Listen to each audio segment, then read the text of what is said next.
Bismillahirrahmanirrahim. Assalamualaikum warahmatullahi wabarakatuh. Alhamdulillahilladzi bini'matihi tatimmus salihat wa bifadlihi ihtadal muhtadun. Allahumma salli wa sallim ala habibina wa qudwatina Muhammad sallallahu alaihi wa ala alihi wa sallam wa man ihtada bihadihi wastanna bisunnatihi wa qadada biqudwatihi ila yaumiddin, amma ba'd. Ikhwatal iman, ahbakumullah, para jamaah sekalian, saudara-saudaraku yang mencintai sunnah dan dicintai oleh Allah Azza wa Jal, kembali kita lanjutkan majelis fikih ibadah, yang mana kita sampai pada bahasan kewajiban-kewajiban di dalam salat, begitu pula dengan sunnahnya. Pada pertemuan lalu kita telah membahas dengan tuntas berkaitan dengan rukun salat, hal-hal yang harus ada di dalam salat. Dan ketika seseorang ini meninggalkan rukun, la tasihhu ibadatuh, tidak dikatakan ibadahnya sah. Lalu apa perbedaan antara rukun dengan wajib? Kalau kita sudah menyelesaikan rukun dan saat ini kita membahas wajib, apa perbedaan di antara keduanya? Perbedaan di antara keduanya adalah terkait dengan konsekuensi saat meninggalkannya. Kalau seseorang meninggalkan rukun salat dan masih memungkinkan untuk mengulangi, wajib baginya untuk mengulanginya. Seperti kita contohkan pada pertemuan lalu, ketika seorang tertinggal, yakni terlupa dari yang salat 4 rakaat, dia lakukan 2 rakaat. Selesai salam, tidak lama kemudian baru dia ingat, maka ia pun kemudian mendirikan 2 rakaat yang kurang, baru kemudian sujud sahwi.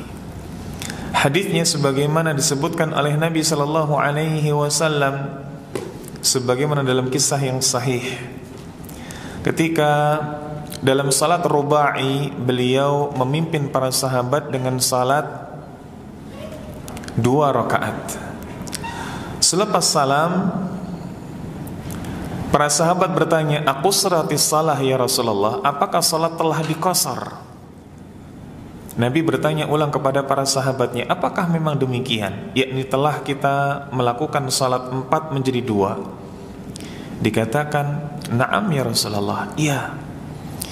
Maka karena jeda di antara salam dan teringatnya Nabi melalui para sahabat tidak lama, maka beliau pun sallallahu alaihi wasallam menuntaskan 2 rakaat, lalu menutupnya dengan salam. Menuntaskan 2 rakaat, lalu sujud sahwi dan menutupnya dengan salam. Adapun kita sampaikan pada pertemuan lalu, kalau seseorang ini tidak memungkinkan lagi untuk mengulang, ada jeda yang lama antara salam sampai sadar.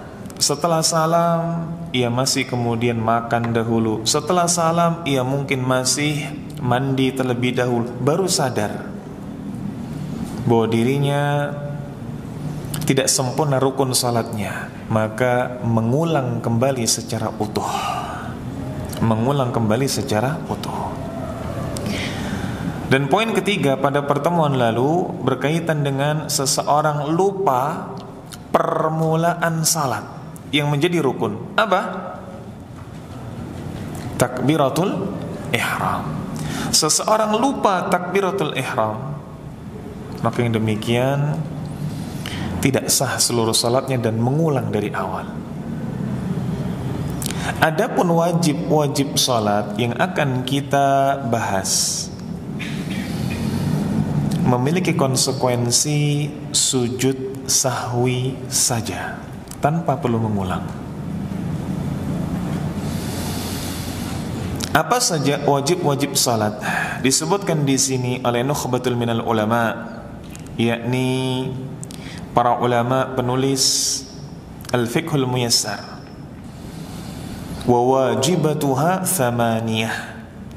Kewajiban-kewajiban salat ini ada 8. Yang mana tubtilus salah bitarkiha amdan.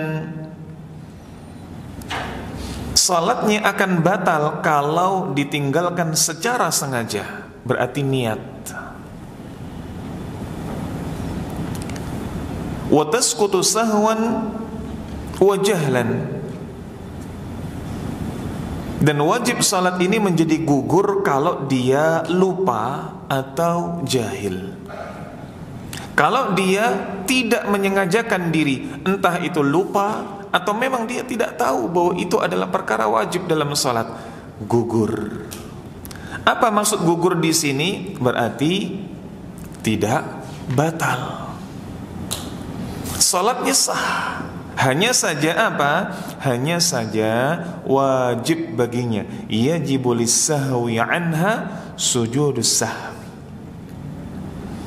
Wajib bagi orang yang terlupa untuk mengerjakan kewajiban salat untuk sujud sahwi. Kalau orang jahil bagaimana? Orang tidak tahu bagaimana? Sama. Derajat orang jahil, derajat orang lupa di sini terhadap kewajiban salat sama. Apa itu? Sujud sahwi. Sujud sahwi. Baik. Sehingga insyaallah telah jelas bagi kita apa perbedaan rukun salat dengan kewajiban salat. Kalau rukun salat dia tinggalkan, entah itu sengaja, entah itu lupa, entah itu tidak tahu, harus mengulang.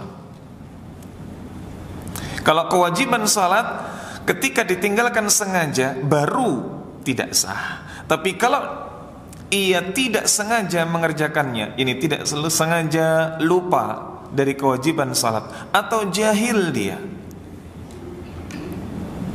maka tidak sah, maka tidak gugur salatnya. Berarti sah salatnya dan hanya diwajibkan untuk sujud sahwi. Nah, apa saja kewajiban-kewajiban salat? Yang pertama, jami'u takbirat ghaira takbiratil ihram. Semua takbir kecuali takbiratul ihram. Berarti apa? Takbir intiqal dari berdiri ke ruku wajib. Dari i'tidal ke sujud. Dari sujud duduk di antara dua sujud. Sujud lagi, berdiri, ini semua takbir intiqal.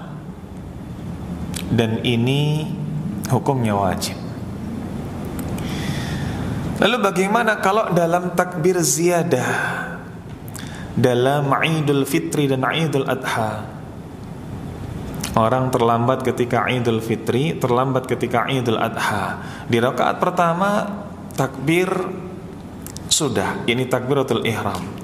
Begitu pula takbir ziyadah mungkin sudah 2 kali dan dia mendapati 5 kali. Apakah perlu dia menambah 2 takbir sebelum akhirnya ruku?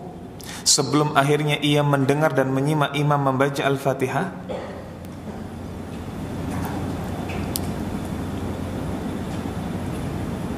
Apa hukumnya takbir ziyadah dalam Idul Fitri, Idul Adha? Man ya'rif? Siapa yang tahu? Hah?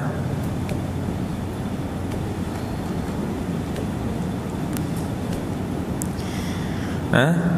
Masya Allah. Alaihi rasid khamsa wa isrin. Baginya pulsa 25.000. Nah, man yajib? Masya Allah. Ini bukan tempatnya tawadhu ya ikhwan. Hah? Apa hukumnya tertinggal dalam takbir ziyadah? Sah atau tidak? Perlu mengulang atau tidak? Hah? Tidak. Nah, arafta limadza la tujib? Antum tahu kenapa enggak jawab? Nah, hukum takbir ziyadah itu sunnah dan tidak perlu mengulang ketika tertinggal. Berbeda dengan takbiratul ihram rukun, berbeda dengan takbiratul intiqal wajib. Nah, dan tentang kewajiban takbir intiqal, dalilnya adalah apa yang diucapkan oleh sahabat Abdullah bin Mas'ud radhiyallahu an. Beliau mengatakan, ra'aitun Nabi sallallahu alaihi wasallam yukabbiru fi kulli raf'in wa khafdin wa qiyamin wa qu'udin. Aku melihat Nabi sallallahu alaihi wasallam bertakbir dalam setiap. Apa disebutkan di sini? Bahwa Nabi sallallahu alaihi wasallam takbir dalam setiap rafa', dalam setiap bangkit. Bangkit di sini maksudnya apa? Bangkit dari ruku. Wa khafdin, begitu pula ketika merunduk sujud. Wa qiyamin, dan ketika bangkit dari sujud. Wa qu'udin, dan ketika duduk. Maka ini adalah dalil wajibnya takbir intiqal. Kenapa? Karena Nabi melakukan terus menerus pada semua itu.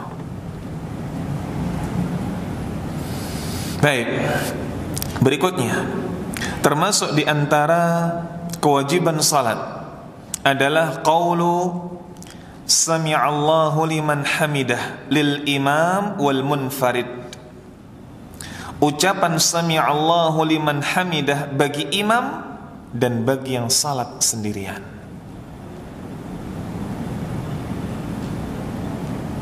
Lalu bagaimana bagi yang makmum? Apakah ia tidak perlu mengucapkan sami'allahu liman hamidah? Tidak perlu. Cukup mengatakan Rabbana walakal hamd. Dan ini pada poin berikutnya, poin yang ketiga.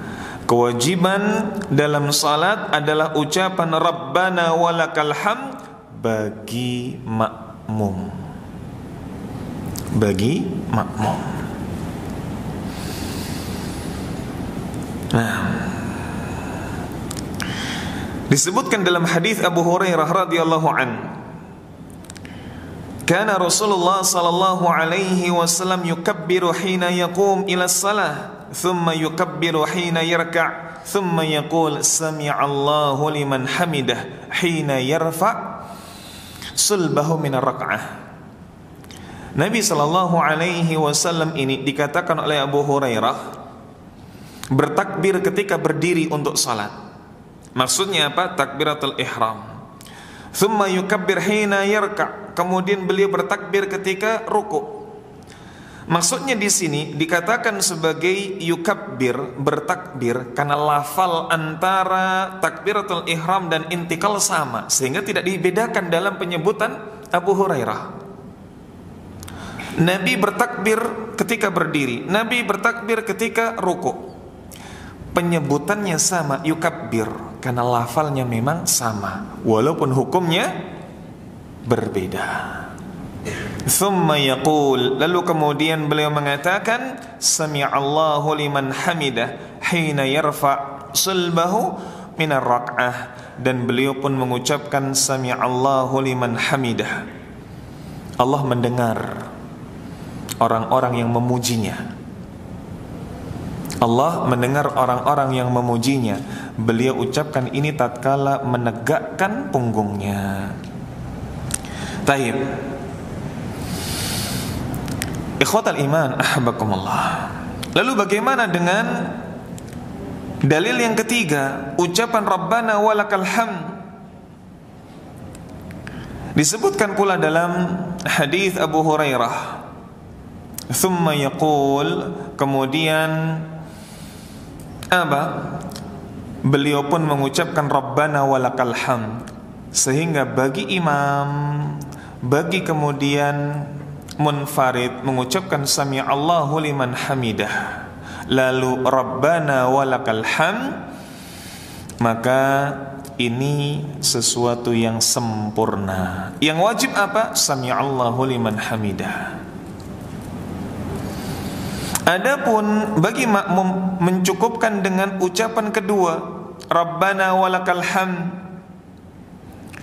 Di dalam hadis yang lain juga disebutkan, wa idza qala sami'allahu liman hamidah, ketika mendengar ucapan sami'allahu liman hamidah, Allah mendengar orang-orang yang memujinya, faqulu, maka katakanlah kalian semua, Rabbana walakal hamd. Maka katakanlah kalian semua, Rabbana, wahai Tuhan kami, lakal hamd, bagimu segala pujian. Baik. Berikutnya, kewajiban yang keempat, qaulu subhana rabbiyal azim marratan fir ruku'. Ucapan subhana rabbiyal azim satu kali saat ruku'. Yang kelima, qaulu subhana rabbiyal a'la marratan fis sujud. Ucapan subhana rabbiyal a'la satu kali tatkala sujud. Ustaz, saya biasa doanya berbeda. Apa doanya? Subhana rabbiyal azim wa bihamdih, atau subhana rabbiyal a'la wa bihamdih. Apakah lafal tambahan wa bihamdih ini warid dari Nabi sallallahu alaihi wasallam, diajarkan oleh Nabi? Hadis dalam hal ini dhaif.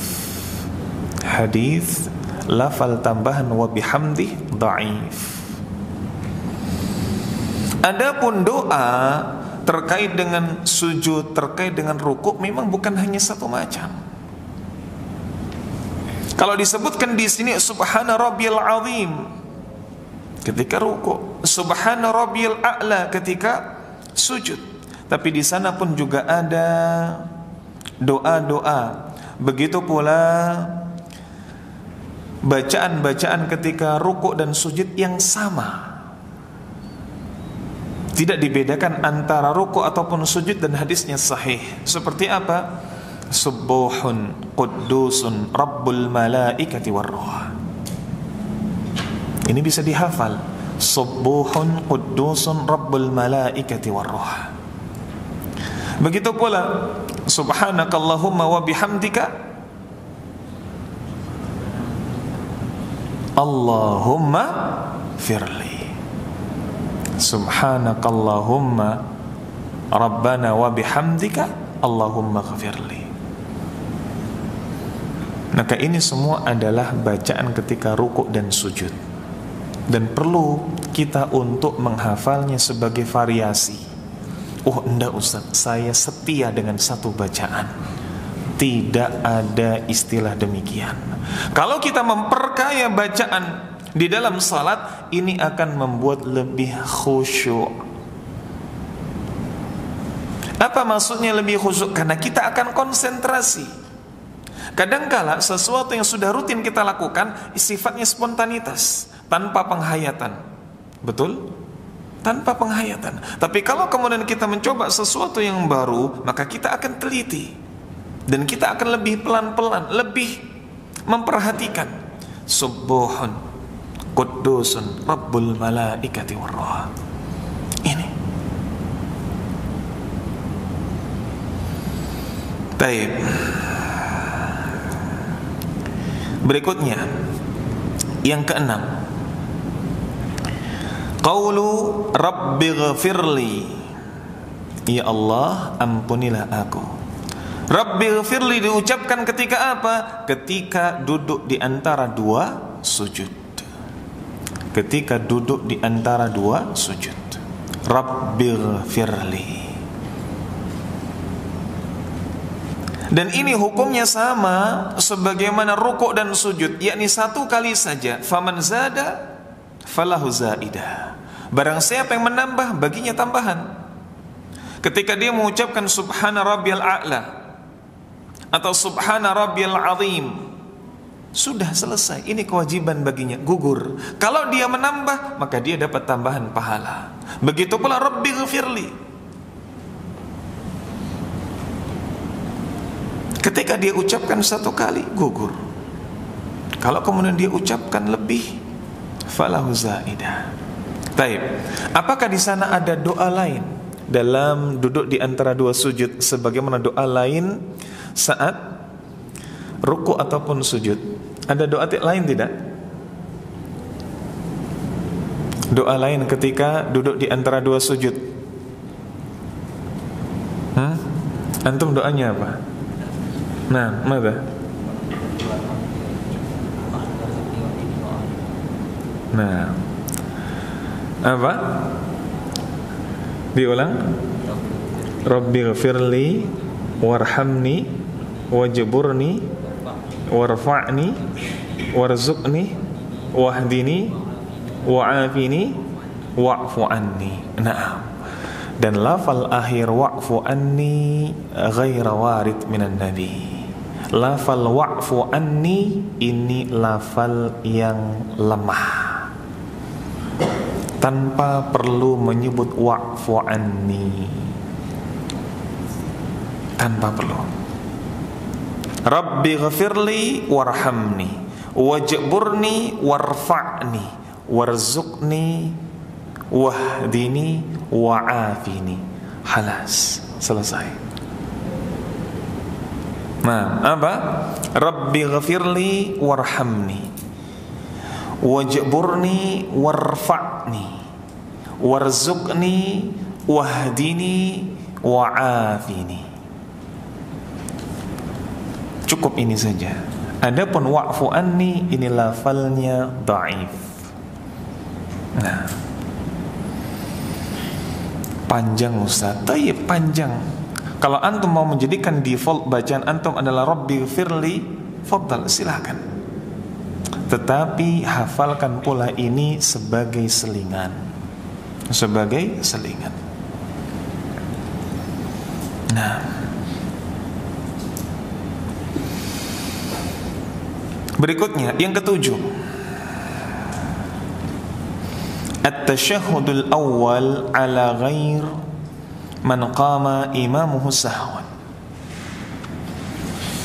Di antara kewajiban salat adalah tasyahud awal bagi selain makmum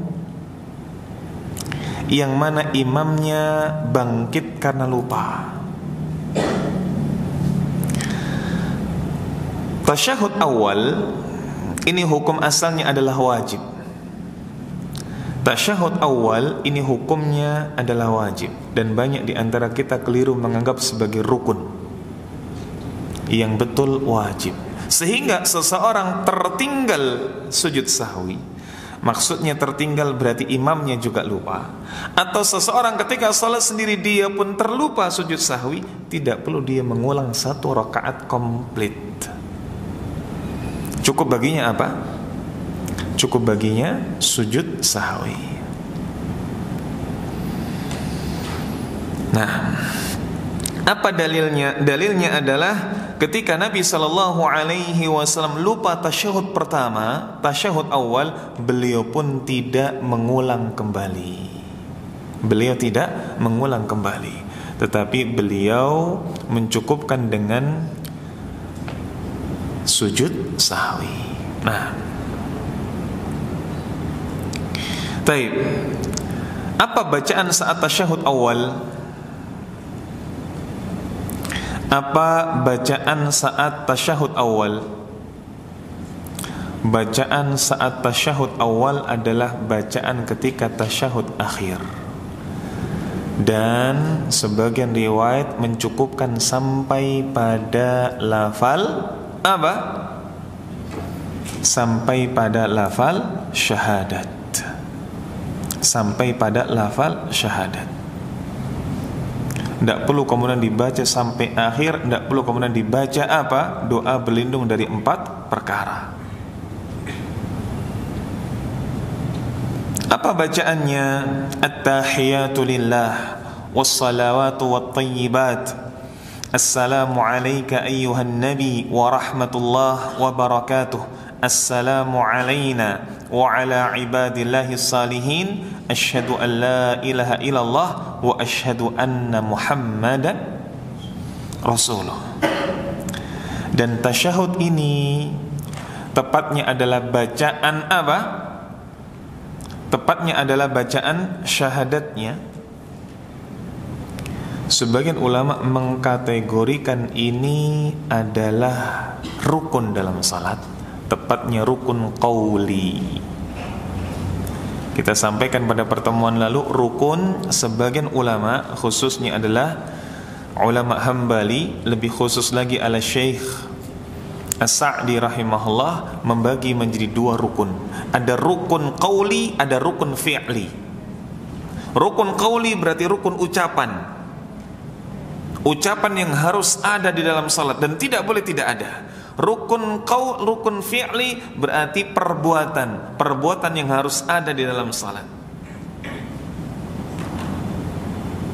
Kalau perbuatan jelas, seperti apa? Berdiri, ruku, i'tidal, sujud, ini gerakan, ini rukun.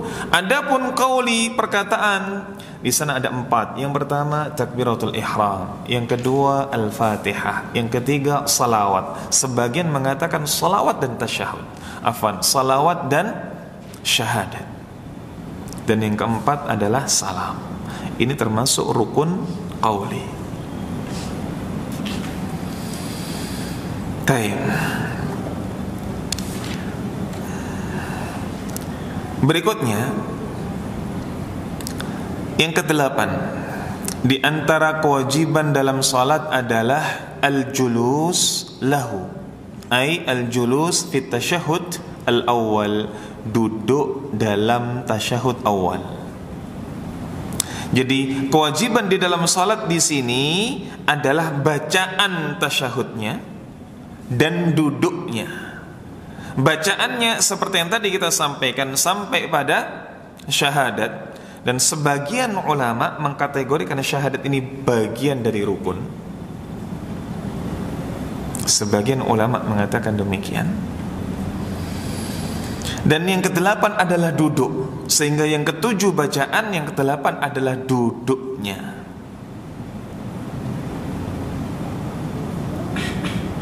Nah, sebagaimana disebutkan dalam hadis dari Ibnu Mas'ud radhiyallahu an, "Idza qa'adtum fi kulli rak'ah faqulu at-tahiyatu lillah." Apabila kalian telah duduk setelah 2 rakaat, apabila kalian duduk setelah 2 rakaat, faqulu at-tahiyatu lillah, ucapkanlah apa? Bacaan tasyahud awal. Duduk di sini seruan, bacaan di sini seruan, maka keduanya termasuk wajib. Keduanya termasuk wajib. Nah, ini adalah wajib-wajib dalam salat. Ini perlu dihafal. Dan insyaallah sesuatu yang mudah. Nah, ikhwatal iman, ahabbakumullah, berikutnya kita masuk pada pembahasan kedua, yakni sunnah di dalam salat. Apa saja sunnah di dalam salat? Disebutkan di sini wahiyan naw'an.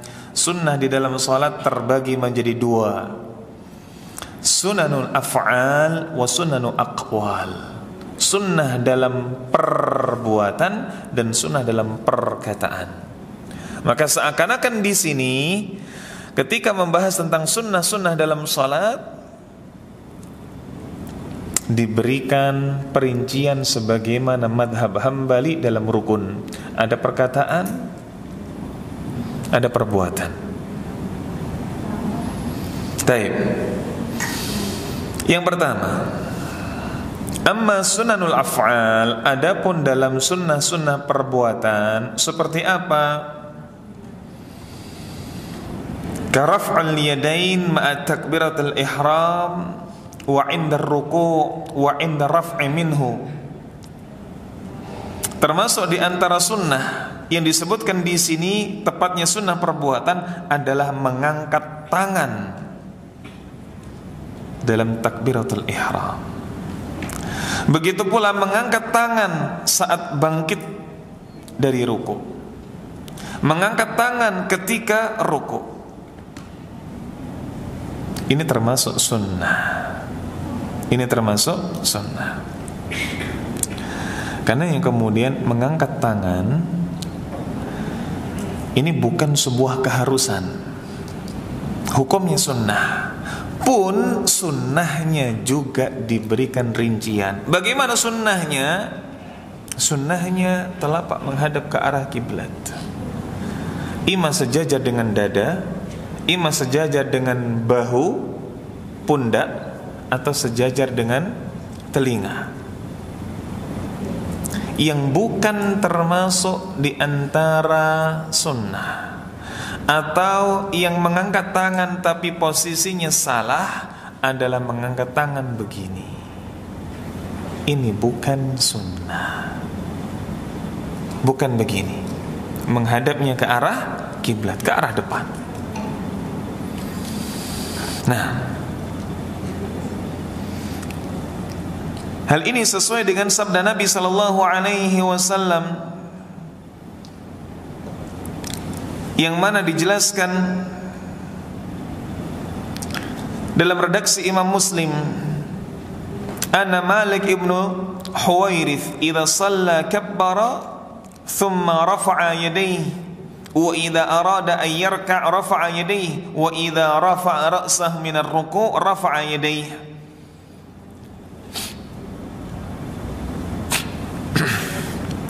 Disebutkan bahwa Malik ibnu Huwairith idza shalla, ketika beliau salat, kabbara, maka beliau bertakbir, thumma rafa'a yadayhi, dan beliau pun mengangkat kedua tangan. Maka mengangkat kedua tangan di sini dihukumi sunnah. Berbeda dengan takbirnya. Takbirnya tadi apa? Rukun atau wajib? Rukun atau wajib? Takbiratul ihram rukun.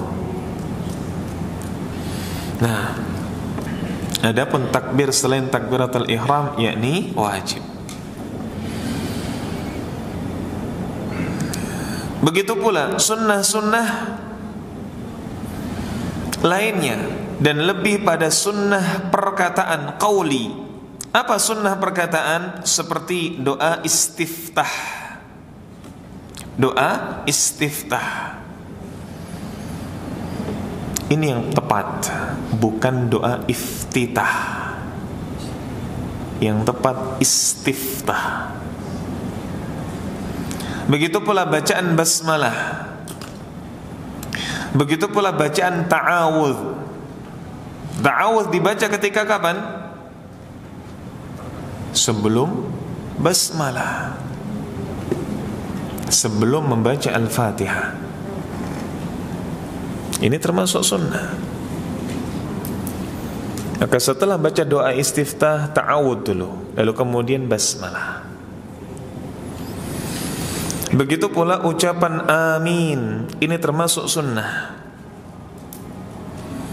Begitu pula termasuk sunnah adalah bacaan hamdan katsiran thayyiban mubarakan fih ketika i'tidal. Ini sunnah.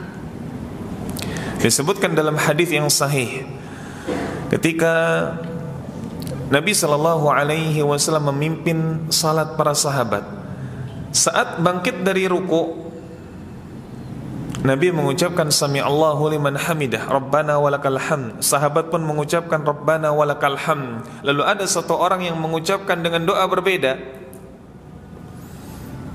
dan Nabi tahu karena diberitahu oleh malaikat. Selepas salat Nabi bertanya, siapa di antara kalian tatkala bangkit dari ruku membaca doa hamdan katsiran thayyiban mubarakan fih? Maka ada seorang sahabat yang mengangkat kedua tangannya. Lalu Nabi menjelaskan, aku melihat 30 malaikat berebut untuk mencatat kebaikan dari doa tersebut. Maka hamdan katsiran thayyiban mubarakan fih termasuk sunnah dalam perkataan. Begitu pula bacaan tambahan dalam rukuk, dalam sujud. ia mengulang menjadi 2 kali, mengulang menjadi 3 kali, subuhun qudusun rabbul malaikati waruh, subhana rabbiyal a'la, subhana rabbiyal azim. Tambahan ini terhitung sebagai sunnah. Begitu pula dalam duduk di antara 2 sujud, rabbi ghafirli, rabbi ghafirli, rabbi ghafirli, rabbi ghafirli, terus ini termasuk sunnah.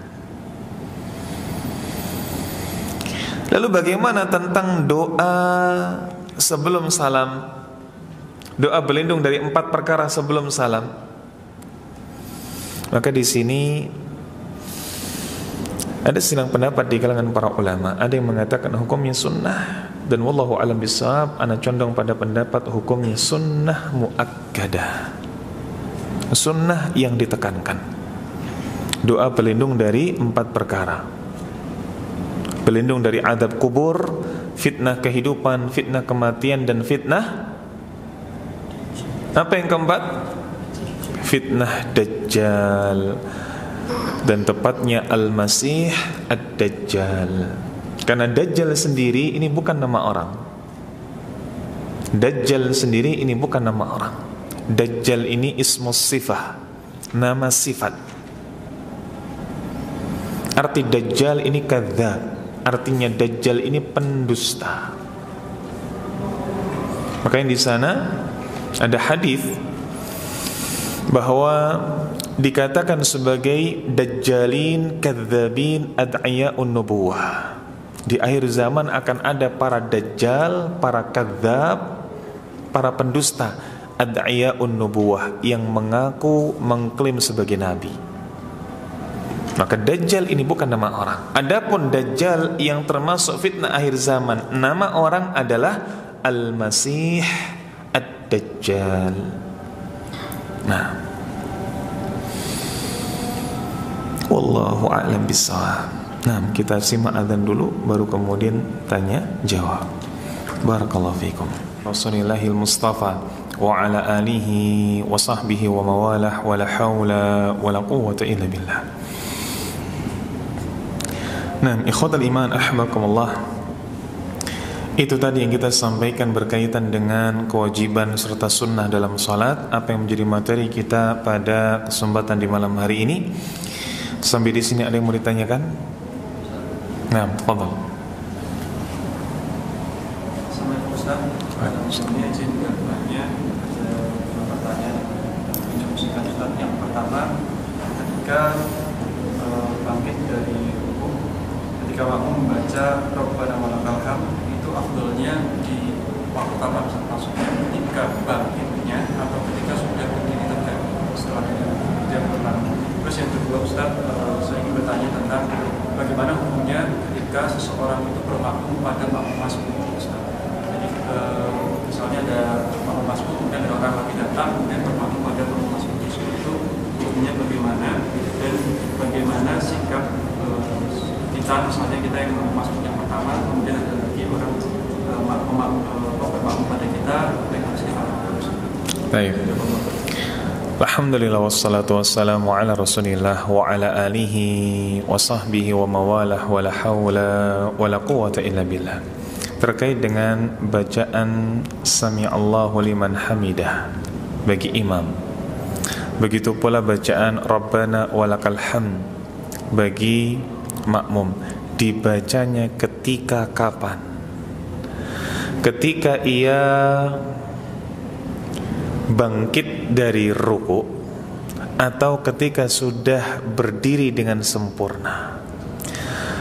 Perlu diketahui para jamaah sekalian, hukum bacaan saat perpindahan, ini takbir intiqal, termasuk pula di dalamnya adalah ucapan Sami'allahu liman hamidah, Rabbana walakal hamd, dibaca ketika bergerak. Bukan apa? Bukan ketika gerakan sudah selesai. Seseorang misalkan ketika ia menjadi imam atau ketika salat sendiri, dia takbir untuk ruku, maka bukan ruku dulu baru kemudian takbir, tidak, berbarengan. Begitu pula ketika dari i'tidal ke sujud, maka di saat perpindahan itulah dia takbir. Bukan ketika sudah bergerak secara sempurna atau ketika belum bergerak. Tidak, berbarengan. Lalu bagaimana kalau berbarengan? Akan membuat makmum memiliki potensi mendahului imam. Rata-rata ini yang menjadi pertanyaan. Mengapa imam ini bergerak dulu baru takbir? Karena tolok ukur makmum bergerak adalah ketika imam takbir. Maka supaya makmum tidak mendahului imam, maka imam pun bergerak dulu baru takbir. Maka ini keliru. Ini adalah dua hal yang berbeda. Hukum tentang kapan membaca takbir intiqal, begitu pula bacaan-bacaan saat perpindahan gerakan lainnya, dan larangan makmum mendahului imam, ini dua hukum yang berbeda. Maka kita sebagai imam lakukan apa yang menjadi ketetapan syariat di sana. Bergerak sembari kemudian takbir intiqal, bergerak sambil kemudian Sami'allahu liman hamidah, bergerak sambil kemudian Rabbana walakal hamd. Adapun nanti makmum supaya tidak mendahului imam, ini adalah seruan lainnya. Makanya kemudian makmum yang berada di depan ini usahakan makmum yang apa? Makmum yang paham, makmum yang bukan anak kecil, makmum yang dia memang bukan orang awam. Ini supaya apa? Supaya orang di belakangnya yang akan melihat saf terdepan bisa mengikuti. Lah kalau kemudian saf depannya ini orang awam, dalam artian mungkin orang tidak tahu imam bergerak, maka ia pun ikut bergerak sehingga gerakannya berbarengan dengan imam. Yang saf belakangnya pun juga akan ikut-ikutan. Maka ini dua hal yang berbeda. Dua hal yang berbeda. Nah, ini pertanyaan pertama. Pertanyaan kedua tadi tentang bagaimana kita berimam kepada masbuk? Jawabannya boleh. Berimam kepada masbuk boleh. Dan tidak ada masalah dalam hal ini. Bahkan dikatakan bahwa tidak ada persyaratan kesamaan niat antara imam dengan makmum. Imamnya misalkan dalam rangka apa? Salat maghrib, kita bermakmum untuk salat isya, boleh. Imam salat asar, kita bermakmum untuk salat duhur, ketika kita jamak takhir, boleh. Tidak ada masalah dengan hal itu. Wallahu a'lam bishawab. Nah, ada lagi pertanyaan? Fadhal. Assalamualaikum warahmatullahi wabarakatuh. Waalaikumsalam warahmatullahi wabarakatuh. Mengenai bacaan sholat, kan bacaan sholat ada yang pelan dan yang keras. Contoh kalau kita dihur kan pelan, kita mulai maghrib zakat keras. Kalau kita sholat sendiri di rumah, kebetulan kita misalnya maghrib atau isya, padahal istri itu juga ada, itu bacaan perlu keras atau banget diri kita. Terima kasih. Baik. Alhamdulillah wassalatu wassalamu ala rasulillah wa ala alihi wa sahbihi wa mawalah wa la hawla wa la quwwata illa billah. Bagaimana ketika seorang istri sholat di rumah, dalam sholat-sholat yang jahar, subuh, maghrib, isya, tapi karena sendiri, apa yang harus dilakukan? Memperkeras bacaannya atau melirihkan? Jawabannya apa? Melirihkan. Ketika salat sendiri lirih saja. Adapun ketika salat sendiri kok dia mengeraskan, apakah salah? Apakah kemudian tertolak salatnya? Juga tidak. Juga tidak. Karena keras ataupun pelan, sir ataupun jahar, bukan rukun, bukan wajib. Maka bebas. Hanya saja sunnahnya memang sebagaimana kita telah ketahui bahwa kalau memang di sana salat munfarid, ya sudah, terdengar bacaannya hanya untuk dirinya sendiri. Salat sir terdengar bacaannya untuk dirinya sendiri. Nah, wallahu a'lam bishawab. Nah, ada lagi pertanyaan? Fadhal. Assalamualaikum warahmatullahi wabarakatuh. Waalaikumsalam. Apabila kita jadi makmum tapi imamnya itu setelah sholat itu zikir bersama, doa bersama, apakah kita mengikuti atau tidak. Masya Allah. Nah, alhamdulillah wassalatu wassalamu ala rasulillah wa ala alihi wa sahbihi wa mawalah wa la hawla wa la quwwata illa billah. Bagaimana ketika kita bermakmum kepada imam yang selepas salat zikir berjamaah? Apakah kita perlu zikir berjamaah? Kalau kita bermakmum kepada imam yang zikir berjamaah, yang perlu kita lakukan adalah duduk berjamaah, tidak langsung pergi. Wah, imamnya ini zikir berjamaah, habis salam langsung pergi. Tidak, ini tidak adab dan ini buruk dalam hal syiar sunnah. Kalau memang kita tidak meyakini bahwa zikir berjamaah bagian dari sunnah, ya sudah, duduk zikir sendiri. Nah, bukan kemudian melihat sedikit perbedaan maka kemudian tidak menisbatkan diri kita di dalamnya, langsung pergi. Ini menimbulkan fitnah. Ini menimbulkan fitnah. Tidak, duduk. Nah, wallahu a'lam bissawab. Nah, ini mungkin yang bisa kita sampaikan oleh ikhwah. Atas banyak sekali kurangnya dan sedikit lebihnya ana mohon maaf. Semoga yang sedikit ini bermanfaat. Aqulu ma tasma'un wa akhiru da'wana anil hamdulillahi rabbil alamin. Tsumma assalamu alaikum warahmatullahi wabarakatuh.